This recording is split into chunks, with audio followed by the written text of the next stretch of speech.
حیدریوں کلندروں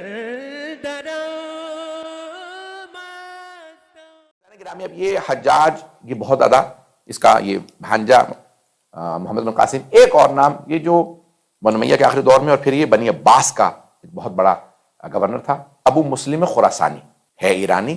شیخ مطہری کہتے ہیں کہ اگر ایرانیوں میں کسی کے ظلم خون اور ظلم کے اور خون کے اندر ہاتھ بھرے ہوئے دیکھنے تو ابو مسلم خراسانی کو، بنو امیہ کے کہنے پہ، بنی عباس کے کہنے پہ اس نے 4 لاکھ لوگوں کو مارا ہے۔ جو بھی بنی عباس کا مخالف ہوگا اس کو مار دو، اور اس کے اندر زیادہ تر کون تھے؟ شیعہ۔ یہ اس زمانے میں ہجرتیں ہوئیں، اور لوگ ہجرت کر کر کے، اگر آپ دیکھیں گے گجرات، پاکستان کا گجرات ایک ہندوستان کا گجرات ہے، پاکستان کا گجرات جو پنجابی ہمارا بیلٹ ہے بالکل انڈین بارڈر پہ، کشمیر اور وہاں اکثر سادات جو ہیں وہ اہل سنت تھے۔ کیوں؟ تقیہ کے ادوار میں وہ آئے، اپنے بچوں کو بتا نہیں سکتے تھے کہ ہم لوگ اہل بیت کے ماننے والے ہیں، ہم سید ہیں، بس خاموش رہتے تھے۔ پھر بعد میں آج وہاں پہ چلے جائیں تو اکثریت آج شیعہ ہے۔ اسی طرح سے کشمیر میں آپ چلے جائیں، بہت سے لوگ کہتے ہیں بھئی یہ سنی سادات کیسے ہیں، یعنی اہل سنت کے اندر۔ برا لگے گا، بہت سے حضرات سن رہے ہوں گے، میرے سے خود کراچی میں ایک سید صاحب ملے، اہل سنت تھے، کہنے لگے مولانا مجھے صرف ایک ہی بات پہ میں حیران ہوتا ہوں کہ میرے اجداد سب بتاتے ہیں کہ ہم سید ہیں، اور امام زین العابدین علیہ السلام کی نسل سے ہمارا بھی شجرہ موجود ہے، مجھے یہ سمجھ میں نہیں آ رہا کہ میں آپ لوگوں سے جدا کہاں ہوا۔ تو یعنی یہ جو تقیہ کا دور آیا کہ جہاں پہ لوگ اہل بیت سے ہٹ گئے، اہل بیت کے راستے سے ہٹ گئے۔ میری باتیں بری تو نہیں لگ رہی؟ یہ پوری تاریخ ہے ہماری۔ تو عزیزان گرامی، آپ اسی طرح سے دیکھتے چلے جائیے گا۔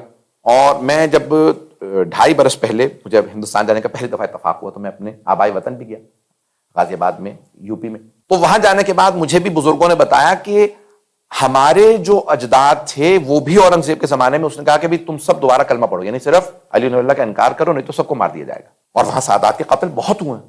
مغلوں کے زمانے میں سادات کو مارا گیا، سب ادوار میں نہیں لیکن کچھ ادوار میں اگر آپ دیکھیں گے تو بے انتہا ہندوستان کی تاریخ میں آپ کو ملے گا کہ انہوں نے سادات کے قتل کی۔ میری باتیں برے تو نہیں لگ رہی ہیں؟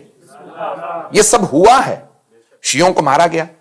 تو وہ بتانے لگے کہ ہمارے اجداد سے کہا بھی آپ لوگ اعلان کریں کہ آپ لوگ سنی سید ہیں، نہیں تو آپ کو سب کو مار دیا جائے گا۔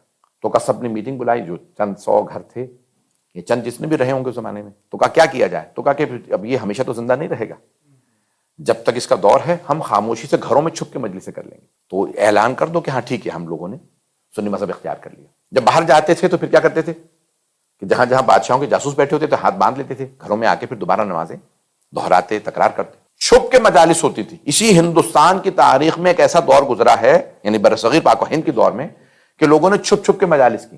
لوگ کھل کے مجالس نہیں کہا۔ آپ صرف سمجھتے ہیں کہ بغداد میں ایسا ہوا، عراق میں ایسا ہوا، بنو امیہ بنی عباس کے زمانے میں ایسا ہوا، نہیں، خود ہمارے اس ملک کی اس تاریخ میں اگر آپ دیکھیں گے تو چھپ کے لوگ مجالس کرتے تھے، کھل کے مجالس نہیں کر سکتے تھے۔ یہ آپ کو معلوم ہے؟ چند افراد کو تو معلوم، باقی سب خاموش بیٹھے۔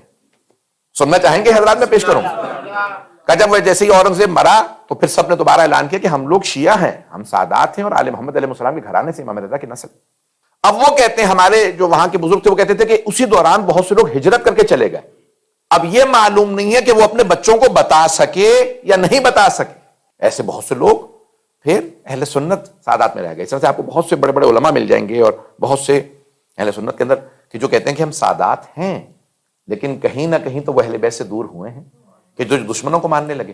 تو عزیزان گرامی، سب دنیا کے اندر جہاں جہاں پہ بھی یہ تاریخ پہنچے گی، اور دنیا جب سنے گی اور سمجھے گی اور ان کو پتہ چلے گا، تو وہ لازماً اہل بیت کی طرف دوبارہ واپس آئیں گے، سوچنے پہ مجبور ہوں۔